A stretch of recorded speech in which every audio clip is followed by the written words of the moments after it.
मुलुगनां आबहावा सानजों लोब्बा लाखिना साइकेल हानजा सुरदों कक्लाबारि हिनजावसा गोजौ फरायसालि आरो बिरगोस्रि गेजेर फरायसालि जथायै बाक्सा सिमला पुलिस थानानि दिहिरानि हायना बाजाराव मेहेरगोनां हाबाफारिजों मुलुगनां आबहावा सान फालिदों कक्लाबारि हिनजावसा गोजौ फरायसालि आरो बिरगोस्रि गेजेर फरायसालिया मुलुगनां आबहावा सान फालिनायजोंनो लोब्बा लाखिना सल्यूशन टू प्लास्टिक पल्यूशन आयदाखौ लाना मिथिंगा रैखाथिनि सांग्रांथि होनाय बायदियै साइकेल हानजा सुरदों। साइकेल हानजा सुरनायखौनो कक्लाबारि हिनजावसा गोजौ फरायसालिनिफ्राय जागायनानै बिरगोस्रि गेजेर फरायसालिनि लांगोना जाना दिहिरानि हायना बाजाराव फोजोबो। लोगोसेनो दिहिरा हायना बाजारनि लांदां जायगा आरो लामानि साखाथिफ्राव बायदि रोखोमनि बिफां फुलिफोर गायनाय जायो।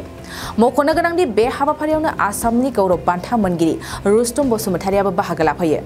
बे समाव हाबाफारिखौ बानजायनायाव गाहाय फोरोंगिरि आरो लोगो फोरोंगिरि बिथांमोना खौरांगिरिनि सिगाङाव मा बुंखो आबुङै खोनासं। बे जोबोद गोनां मोनसे साबजेक्ट आथिखालाव दा माने दुंहाव जितु जाबाय दं बेखौ नायोब्ला जों नुनो मोनो जे जोङो परिबेसनि सोमोन्दै सांग्रांथिया बिराद प्रयोजन जादों।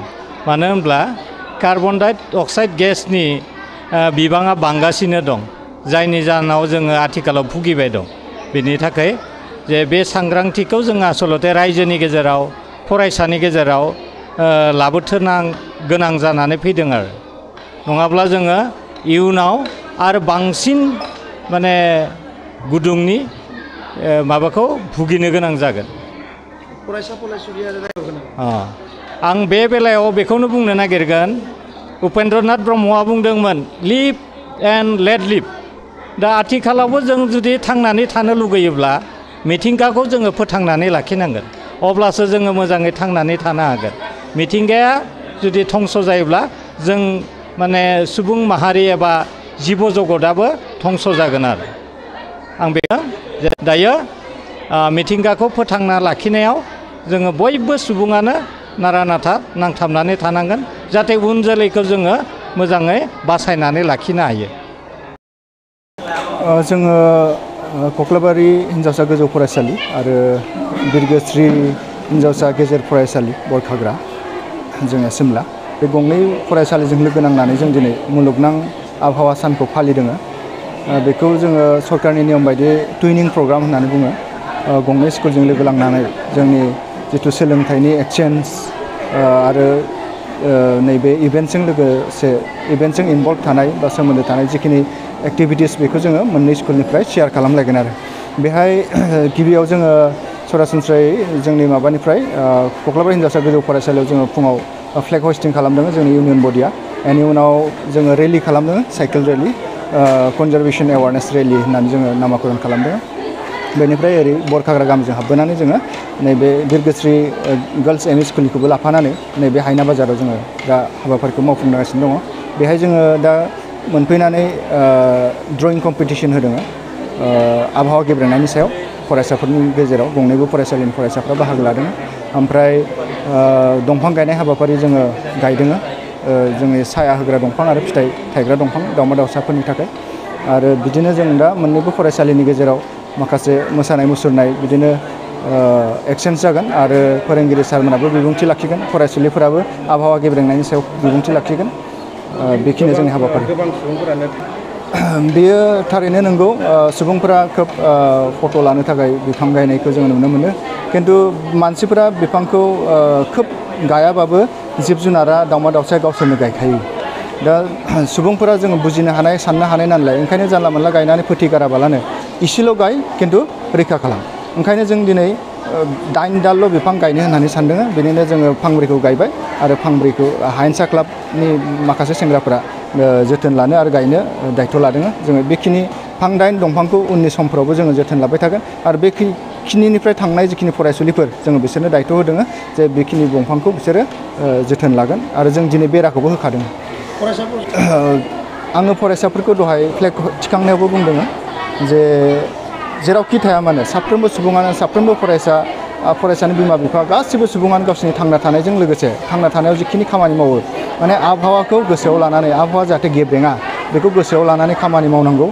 जेरावखि थाया मानो जोंनि फरायसुलिफोरा फरायसाफोरा जेरावखि थाङा मानो जि खामानि मावा मानो आबहावाया जाहाथे गेब्रेङा बेखौ गोसोआव लानानै खामानि मावनांगौ आरो प्लास्टिक प्रदुषण जितु प्लास्टिक गेब्रेंनाय प्लास्टिक बाहायनाय बेखौ जों हानायमानि खमायनानै बेनि सोलाय जों अल्टारनेटिभ गुबुन मोनसे राहा लानांगौ होननानै आङो फरायसा फरायसुलिफोरखौ खावलायहरो। दा बुंनो थाङोबा जोंनि सुबुंफोरनि जितु सेल्फिश इन्टारेस्टआव खामानि मावनाय बेफोरबायदिनि थाखायनो मिथिंगाया जोबोद हेंथा मोनदों, जिब जुनारा जोबोद हेंथा मोनदों। जों नुनो मोनदों माखासे जिब जुनारफ्रा लासै लासै जोंनि मुलुगनिफ्राय गैया जालांदों। जोंनि बे ओनसोलावनो दिहिरा ओनसोलावनो मोनसे समाव ग्रिफन माने सिगुन एसियान ग्रिफन मोनसे रोखोमनि स्पेसिस सिगुन स्पेसिस बेयाव बिराद फैयोमोन, नाथाय दा जों नुला, फ्राय गैलानो बेयो जोबोद खमायबाय। एकदम मानासनि बिथोराव माफा मानै माब्लाबा जों खोब नागिरबासो नुयो आरो। गतिके बेफोर जिब जुनारफ्रा खमायलांदों जोंनि सुबुंफोरनि अगेन आखुनि थाखायनो। बिसोरो गावसोर थांना थानो थाखाय आदारनि आंखाल जादों आरो बिसोरनि आदाराव खोब बिस सौहैदों, पयजनियास जादों, ओंखायनो बिसोर बेमार जानानै गैया जालांदों। बेनि अनगायैबो ग्रेटार एडजुटेन बे थलथमा गोनां जिथु माबा थदं, बे थदङाबो गैया जालांदों। बेफोरो जोंनि सुबुंफोरनि अगेन आखुनि थाखायनो जादों। दा बेफोरखौ जोङो रैखा खालामनो थाखाय गिदिर गिदिर दंफांफोरखौ दानाबालानो बिसोरनि न'खरखौ बिसोरनि बाहा लानो थाखाय जों जायगा होनांगोन आरो बिसोरनि थांना थानायनि थाखाय जोङो सुबिदाखौ सुबुंफोरा जिहेतु जों साननो हायो, बिसोरो सुबुंफोरा जोङो मदद खालामनांगोन आरो बिसोरखौ, होमबासो जोंनि आबहावाया बेलेन्सआव थागोन।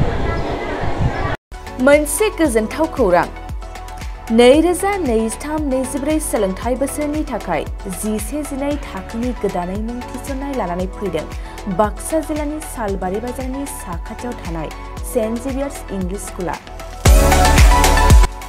देग्लाय बोसोरनिफ्राय सेन्ट जेभियार्स इंलिश स्कुलाव आर्ट्स आरो साइन्स आयदानि थाखाय गोदानै फरायसाफोरनि मुं थिसननाया दायो सोलिगासिनो। बे फरायसालियाव मुं थिसननाया बेसेन नाङै जागोन आरो डेभेलपमेन्ट फिसा 1000, दानफ्रोमबो टिउसन फिसा 1500 रांखौ फरायसानिफ्राय लानाय जागोन। बेजों लोगोसेनो जायफोर फरायसाया मेट्रिकआव 90 जौखोन्दोनि बांसिन मोननाय आरो बिपिएल कार्ड थानाय फरायसाया बेसेन नाङाजासेनो मुं थिसननो हागोन। बबेखानि 80 जौखोन्दोनिफ्राय बांसिन नम्बर लानानै उथ्रिनाय आरो बिपिएल कार्ड थानाय फरायसाफ्रा मुं थिसननायाव 50 जौखोन्दो फ्रि जागोन। बेबादिनो उननि जौखोन्दो लानानै उथ्रिसारनाय आरो बिपिएल कार्ड थानाय फरायसाफोरनो रेहाय होनाय जादों। लोगोसे बे फरायसालियाव फरायसाफोरनि थाखाय हस्टेलनि खाबुबो दं। गोसो गोनां फरायसाफ्रा सेन्ट जेभियार्स इंलिश स्कुलाव 11-12 थाखोनि गोदानै मुं थिसननायनि बागै आबुं बाथ्राखौ मिथिनोब्ला नैबे मबाइल नम्बर 9954427791 आव थोंजों सुलाद लानो हागोन।